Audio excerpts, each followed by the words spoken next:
So we're on our way to King's Cross Coal Drop Yards to do the VIA Crit Night. Guys, I am really looking forward to this one. Welcome back to the What Life. Dan, let's roll. So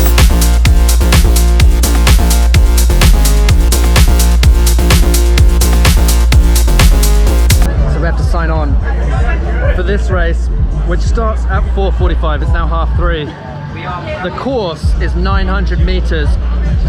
Now this race, I mean, it's insane because you get the drop down 2 flights of stairs that's kind of on the wooden boarding, which makes it crazy. A little chicane, like a speed calming measure before you get that.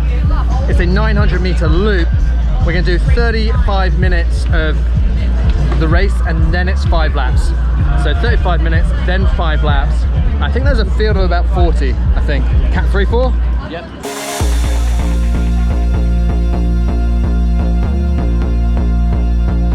So a little bit of colour for you. We are racing at 3:45. It is a Cat 3/4. Originally, it was meant to be just a Cat 4. I don't think they got the registration numbers that they were quite hoping for. So it's now become a 3/4. I'm hoping that it's around 40 riders across a 900 meter course. The whole day actually has just been like insane fun. It's a really good vibe. I'm gonna go back around the other side to get like my kit.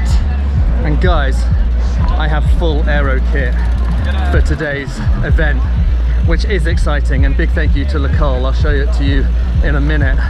They realized that I was gonna need all the help I can get. So guys, aero socks.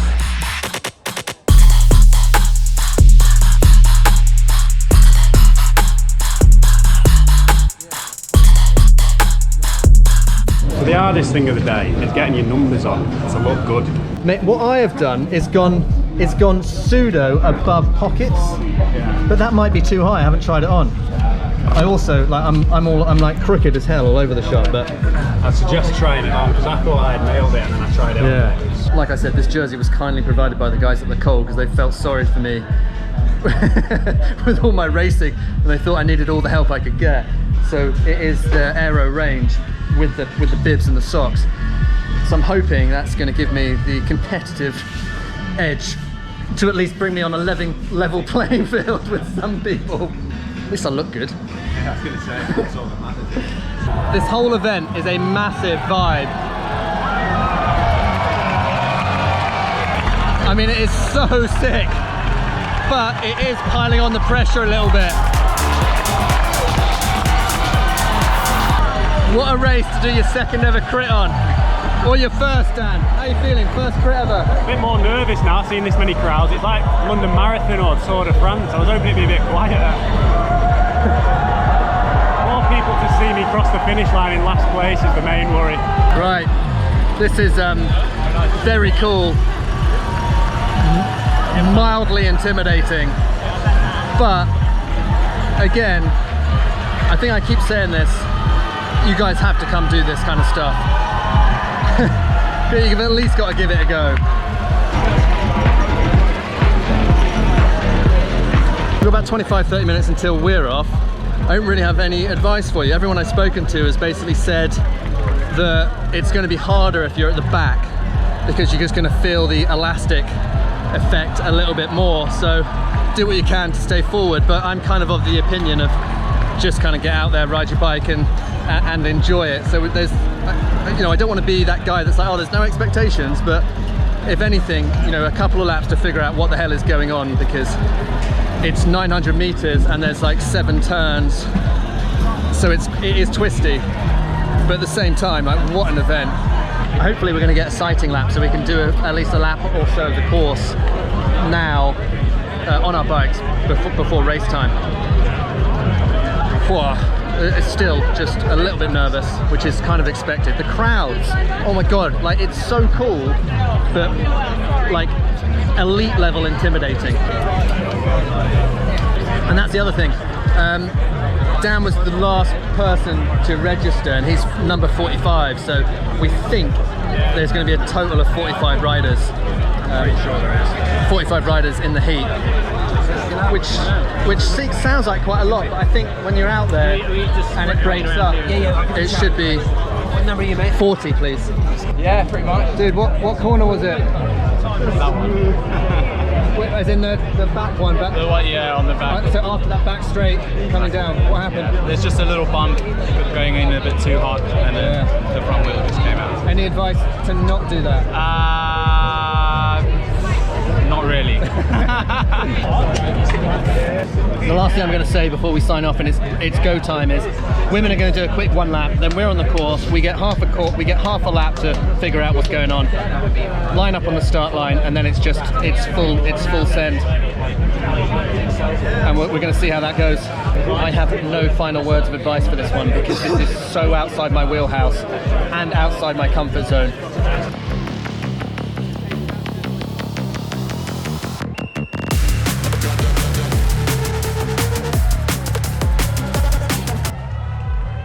The start of this race was one of the coolest bits, but saying that, there were 40 riders in this event and I didn't really want to risk it and sit in the middle, given that I have absolutely no idea what I'm doing or what was going to happen. So I made a conscious decision to start off the back, and I'll talk you through a full lap so you guys get a feel for the course before we dive into anything else. As you can see, there are a lot of turns. We mentioned it earlier, there's 900 meters in the course.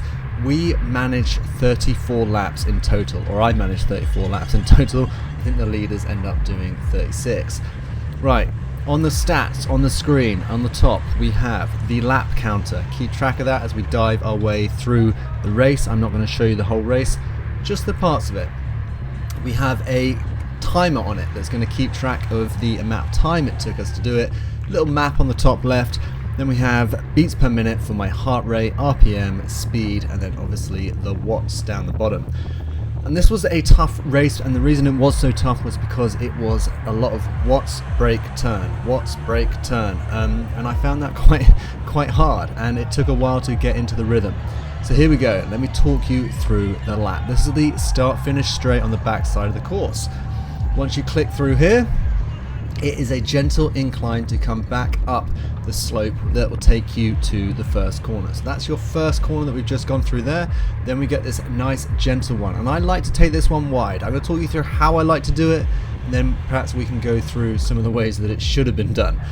Let me know if you guys got any tips or advice or see things that is just going to be useful to me as a rider.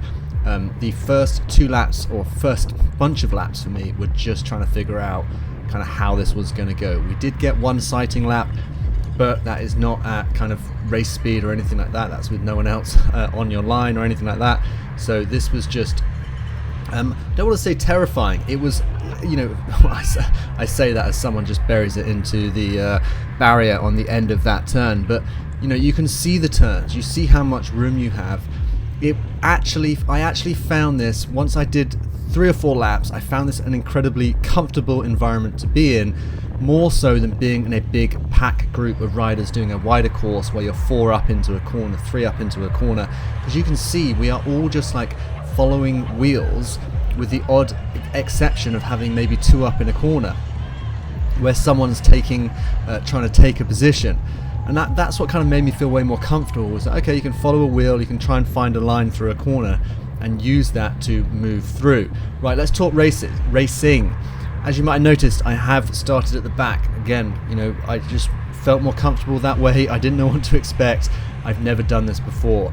A little bit of bike info for you guys. I am running the Windspace T1550.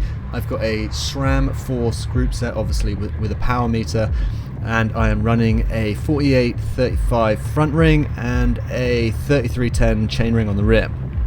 And that's about it. I've also got the Challenge Criterium RS tyres, which I thought were actually quite useful in this particular course. So in terms of racing, we have 2 riders here, Toby and Joe, who I found you on the finish list, so I thought I'd make the most of the information I have. Joe was a very strong rider. He's the guy in front who I end up spending a lot of the day with him, kind of moving with each other. But Toby makes this move here that I try to go with, and my watts for a second there, split second, end up being 850. He actually takes a look back, there you go, and he made a conscious decision to bury himself to make that move, and it was so unnecessary. In my opinion, it was unnecessary, and he definitely pays for it later, and pays for it big time. But you can see just a few shoulder checks as he makes that move, and I tried to go with him, and I mean he went hard and just disappeared, and I was like, well, okay, there is no particular need to try and chase that down, because he's not chasing onto a group, he's chasing off solo and quite hard. So from my perspective, my better option was to stick with what was now me and Joe, the guy behind me, rather than trying to chase that one move down by a solo rider, because they've already moved off my wheel. So here's me and Joe as we settle in on lap 9 after 11 minutes to a bit of a routine. And this is where my kind of race ends up finding itself. Me and a couple of other riders just kind of end up like having our race within the bigger picture of the race. My line through corners sometimes very different to other people's. I think city crit races or these shorter crit races, or I imagine any crit race is much like and this is me just having a quick chat with Joe, just letting him know how many people are kind of with us. It was me, him, and one other rider at the time, and I literally just said, it's basically me and you who are going to basically be alternating turns on the front until we can find someone else to come in and kind of get involved as well. And what I did try and do throughout this race was, and this is new to me, but I found it easier to communicate with people because it feels like cycling, especially in this environment, and this is a Cat 3-4, is a team sport until it's not a team sport. It's better to create a little team of some people that you can work with until it's time to not be a teammate. And I found that quite useful, and the best way to do that is just to tell people, really. I don't think anyone minds when you say, hey, should we just alternate turns, or do you want to go, or anything like that. I think people are on board with it, so they understand that the sum of the parts is worth more than the whole. If we all work together, we get more out of it. But I did find this course way more comforting than doing the Dalton crit race. This is a Saturday race, guys. The first time I ever raced a bike was on the Wednesday, and I only did that because I knew I was doing this crit race on the Saturday, and I was like, well, I need to get at least some experience of what it's going to be like as we come through and pick up another rider. This might be Oliver, I think it could be, who then kind of dives in and joins on our little group. So I want to consider this a bit of a competitive environment. Like I said, this is Cat 3-4, but at the same time, it was, I did see a couple of people who had come off their bikes, and I was like, well, the best thing I can do is enjoy it, ride hard, and kind of just try and not mess up to the point where I end up in the barrier. So when someone kind of moves in or joins our group, I'm more than happy just to kind of be part of a cog in the system rather than try and force any moves. But you can see that, if you work in these little kind of almost like straight line, like pace lines, these little pace lines, single pace lines, is the better way to go, or it certainly feels that anyway. This is a topic I want everyone's opinion on, because what happened at the start of the race was we were on the start line, and this is a good point to bring it up, as the leaders. This is the leaders of the race pass us now. On the left is the guy that is riding as the fourth member of our group. So we've got 4 riders for position as the leaders go through. I'm not going to mention the UCI sock length, that's none of my business and also not my expertise. Anyway, my point is, we were on the start line of this race for a Cat 3-4. Oh gosh, this is a good move. I like this one. Toby is now struggling a little bit, checking his left shoulder, and then I come round on the right and fly around this corner. I think that might be the last time that we see Toby, because it did look like he was struggling a little bit after we left him there on lap 13. So that big move that he put in earlier where he kind of pings it down, I think he then started to pay for it as we kind of stick with our little group that held back a little bit, but we just had a more consistent rhythm. Anyway, I divulge. On the start line, the organisers said, if you are overtaken by the front of the race, or if they lap you, then what will happen is, when you get the 5 lap board at the end, we will ask you to step off the course when it gets to 2 or 3 laps to go. And then they said, well, actually, if everyone gets lapped and loads of people get lapped, then we probably might not do that. So there was a ton of ambiguity about how this race was going to end. And it felt to me like I understand why they did it, because they obviously want the front of the race to have a front of the race. They want a good race to go home with. They want the winners or the guys that are competing for the podium to have a clear shot at the finish line, ultimately, is what they were trying to do. But from my perspective, they just made it so ambiguous as to what was happening at the end of the race for the middle of the field. And bear in mind, guys, we are the middle of the field, and I think we paid the price on that, and you'll see why later, because everyone is so confused about when this race ends. Here's me riding past Dan Jones, which is a great moment, because I shout to him like, come on mate, well done, and he says in no uncertain terms, he's like, hey mate, and then probably a word that I probably won't repeat just now, but yes, this was his first ever race. He did phenomenally well just to get out there. And the interesting thing is, and it's a really good point, was Dan was so conscious about getting in other people's way. When you do see him, he's very often completely off the line, completely out the way.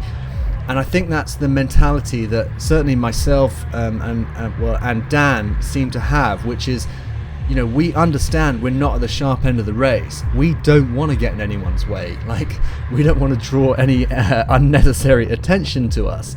So the fact that they said on the start line, hey, like, if the winners have lapped you, then we'll probably stop you, on lap 3 or 40, what would be lap 40. It meant that the last 3 laps of our race are actually the slowest, except for the last lap, when I get completely caught out because the guys just suddenly decide, actually, you can do a lap. It was bizarre, and in some senses, I think changed the racing environment, changed the racing mentality, and ruined it somewhat. I did actually email the organisers of the event just to say, hey, look, and there's Toby on the floor having gone low side on that corner, I think. So I think that might be the end of his day. But I emailed the organisers just to say, and I'm watching this and thinking, why am I not sat on his wheel? Why am I sat up there? But anyway, I emailed the organisers and I said, what was it about? What was that snap decision to tell people that you might finish the race early? You might tell us to get off the course, because it provided so much ambiguity and indecisiveness and confusion to the riders, that it meant that it kind of took the racing environment away from us at the point that was actually, that's what you call a race. It's from a start point to a finish point. You take away the finish point, it's just a bunch of guys riding around a shopping mall. So that's kind of how it felt in some senses. I was, as much as this was about the experience, I do obviously also enjoy the fact that it is a race, and in a small sense, it did feel like that got taken from us. I haven't actually received a email reply, but I'm sure that at some stage, if they do get back to me, and I'll follow it up, because I do find it, I am curious about it. I understand it's a short, sharp course, but they knew it was a short, sharp course. They knew it was a 900-meter course. This was meant to be a Category 4 race, so this was only meant to be Cat 4 riders. I don't think they got the number of Cat 4 entrances that they were hoping for or needed, so they made it a Cat 3-4. So what they did was they took our Category 4 race environment, they made it a Category 3-4 race environment, and then they basically said the Cat 4s aren't going to get to finish a race, which to me felt like a bit aggrieved. And you can kind of see me here just like really not try and cross onto their racing line. I'm completely off the line now, because I know people are coming through, and this is actually a rider comes through, and I know there's 2 more riders coming through who are just kind of working up, and you will hear me in a second just shout them through, just say go, go, go, like leaving them the space and the line. And obviously the rider in front of me is also doing that. So I'm trying to get these guys to come through. I leave as much room as possible, even though it is quite a tight situation. You don't want one rider to go through and the other one to get caught behind. And then it seems like all their little group get through and are back into their race. We are certainly I am incredibly conscious about ruining the race for the faster guys, because I don't want any more like unwanted attention on me. I'm just trying to do everything I can to race my race, but then to say you can't have a finish was like a bit of a kick in the nuts. Okay, let's talk watts, let's talk tactics, let's talk corners, because at the moment my little crew in the race is just ahead of me. And guys, I think we are, out of 40 riders, you know, we are looking at 20th place through to like 23rd, 24th place. That's where we are sat, which I'm pretty happy with, considering it's Cat 3, Cat 4. It's something that's completely kind of completely alien to me. I've never raced a road tight turn cat event before, and it was just a bit, it was a lot of fun, put it that way. But as you can see, when it comes to the watts, it's about kind of kicking out of corners. Now, if I was to talk you through the perfect lap, bear in mind, I'm not saying I'm capable of doing a perfect lap, but this is probably what I would imagine. You have to hit this section quite hard. You have to come down that ramp and carry your speed quite fast. This is obviously a very quick corner. For context, guys, I think I average about a 1:21, 1 minute 21 per lap as an average. The fastest guys in the E12 race, you know, they are averaging, I think it's like 107 or 108. I think the fastest lap ever was maybe a 106 or a 105, just to give you an idea. So, you know, the fastest lap ever was 15 seconds faster than my fastest lap, which seems like quite a lot now that I say it out loud. And that's in the Elite 1-2s, which was in the evening. So, you know, it does come, for me, like, not saying I'm capable of doing it, but their average speed was just so much quicker than mine. And I presume that comes down to bike handling, obviously plays such a key role, as you can see, kind of being able to keep the speed through the corners.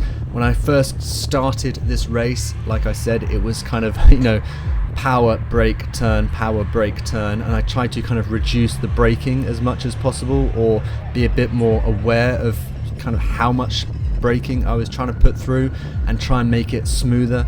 It's very easy, guys, to write a comment, smooth is fast, in the down below, but you know, I understand that it's it's a very different matter watching it back on a TV screen. Even I'm looking at it and being like, oh, you could have done this, you could have done that. Anyone that feels like they want to tag NorCal Cycling in this, you know, please do. Jeff, if you can get your eyes on this, we'd love your thoughts on it, because I'm trying to come at this from a completely new environment. My goal is to convince the people that were stood around watching this, who are capable of riding Cat 3, Cat 4, to think that it's fun, to think that it's a safe environment. And you see a couple of people have kind of overcooked it and gone into corners, and they've kind of ended up on the floor. But if you look at the guys that I'm riding with, these like kind of 4 or 5 riders that are in my section of the race, at no point does anything like really kind of hairy or crazy happen. You know, we are just riding our bikes. Now, notice that we're lap 31 of 34, and this is where things get a little bit strange as we come down onto the next lap. So like I said, we've got 34 laps. The lap board was absolutely tiny, and it's completely off the line as well. It's on the right. Some woman is, there you go, lap 3 to go, and it's tiny, you can't really see it. It was quite hard to see, but we did know that there was 3 laps to go. And this is when things get a bit weird, because Joe in the orange has basically stopped cycling because he's been told that we're going to be pulled off the course 3 laps before the end. So he stopped cycling. I kind of cycle past him. He turns to me and says, "Yeah, we're done, no? Like, what's the deal?" And I was like, "Well, no, I think there's maybe 1 more lap left. I think we'll go until like 2.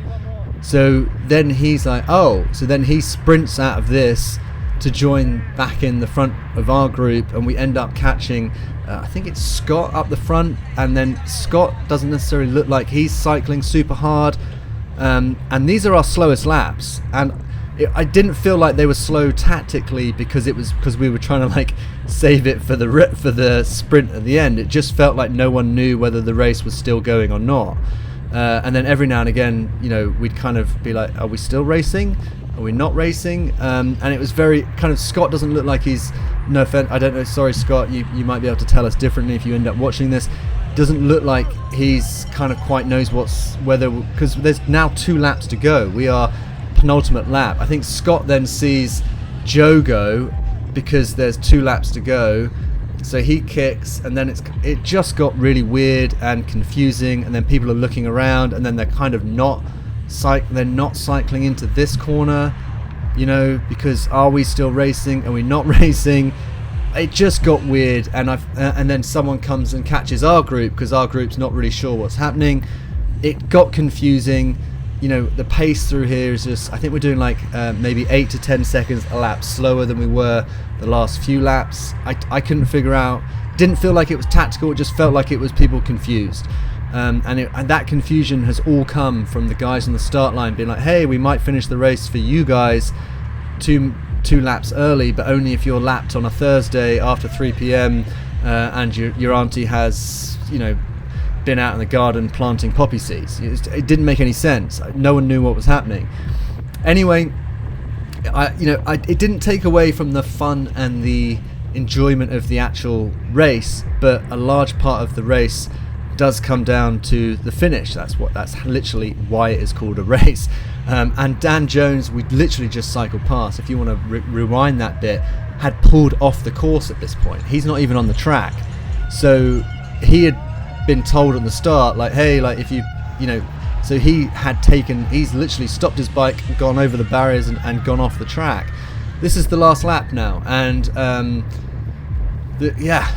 I think part of it was like, because of all the confusion and everything had gone on, like, I'm not sure kind of whether I really knew what was going on. I kind of then ended up losing the wheel. I was also then perhaps not quite so motivated to try and stick with it, knowing that, you know, we're almost done. I was like, okay, well, I don't know what's going on. A few of the guys still kind of figure it out, and, you know, we realize we're on the last lap. Might as well race it anyway. I think this was like a 1:25 or a 1:26 for me, which is like 5 seconds slower than my average lap for the last lap, which should have a sprint in it. So bit crazy, bit weird, fun nonetheless. The guys are up, that, you know, that little 5 group there look like they're having a good time. Kind of wish I'd stuck with it a bit more and kind of tried to ride up with those guys, but nonetheless, you know, no gripes there. What happened. Bit of a learning lesson. I do think they need to kind of figure out a better way of doing that, rather than just saying on the start line, this might happen or this might happen. Nonetheless, down the ramp for the last time, and this was a cool feature of the race. I struggled with it a little bit because, you know, holding speed, building speed, and then a little kick where nothing, you know, I'm not racing anyone, but nice little kick and a checkered flag for the finish of my VIA crit and my second ever crit race. I think I come in 23rd place. That was easily one of the best things I've done on a bike. Oh my god, that was so awesome. Bit of a wet squib at the end because we didn't know whether we finished or not. I will tell the organisers that probably not the best way to do it, but nonetheless, Jesus, that was so much fun. I can't tell you I knew what I was doing, but I was just doing it. That was a lot of fun. That was so hard work as well, so much hard work. Tons of confusion, because before the race they were like, oh, you might finish 3 laps before, you might finish a lap before. So our last 3 laps were a bit like... I have no idea. I think I did. It was weird. It was weird, and the organisers need to take that into account because it made it a bit crap. But other than that, the race was just so insanely good. Like, hard work, a lot of fun. 100% recommend doing it, even just for the experience. I was in the breakaway straight away. I got dropped about 5 laps in, half an hour solo, and then had to lie down. Oh no! What corner? Top one there. Into the gate? Just after it. I was after the apex, stood out, and then that's when I got caught by, I think, you lot. Or I got caught by you. And then I've just rebelled to the end. Guys, thank you so much for. Thank you. That was such hard work. I was like breathing dust through that, just like dry air. wicked crowd. I think the crowd didn't quite realise when the race was finishing either.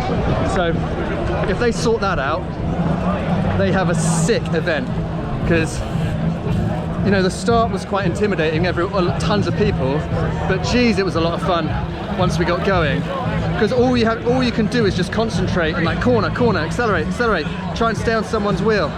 Oh my god, that's like the best thing I've done on 2 wheels, hands down, best thing I've done on 2 wheels. And guys, I'm quite quite proud of myself for getting out there doing it and just holding it, and that was fun. That was hard work, huh? Yeah, it was. My arse is killing. Yeah, because you're leaning into it and just all glued, right? Yeah, I got more comfortable at the end. Did you enjoy it though? Yeah, it's just like, it is like running a 5k in it, where it's just pain off the back. Like, Yeah. my heart rate averaged about 186 throughout, which is similar to a 5k. But it was good fun. Time kind of stands still a bit as well, didn't it? Yeah, the only thing I didn't like is when there was a big group of quick people coming behind me, and we were approaching a corner, so I either had to go and get around it or just stop, which is what I did in the end. That corner, I was like, that's a good move. Then I just went off, because you lot was just coming round. I was like, I'm either going to get in someone's way here, but that's quite I'm going to have to start again. I came off then. It is quite intimidating though, isn't it, when like the fast guys come through on a small course like that, where you feel like you're going to get in the way maybe. Yeah. But we did alright. But well done, man, because like... Got 42 minutes out there, 31.8 kilometres an hour average.